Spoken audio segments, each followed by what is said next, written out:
Hello বন্ধুরা, আজ আমরা আছি বাংলাদেশ জাতীয় জাদুঘরে।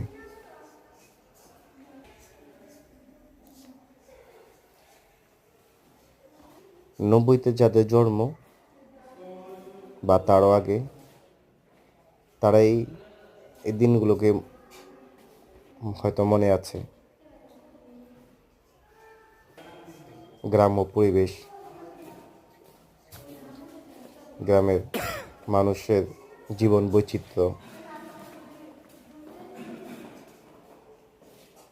গ্রামের মানুষের ঐতিহ্যবাহী বাজার, আরও অনেক কিছু।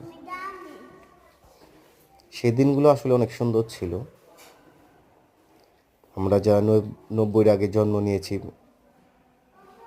তারা হয়তো কিছুটা দেখেছি, বাট এখনকার প্রজন্মের মানুষ কিন্তু এখন আর এগুলো দেখতে পায় না। হয়তো তারা জাদুঘর থেকে কিছুটা শিখতে পারবে। তাই আপনি চাইলে আপনাদের সন্তানদেরকে নিয়ে আসতে পারেন পুরনো দিনের সাথে পরিচয় করিয়ে দেওয়ার জন্য।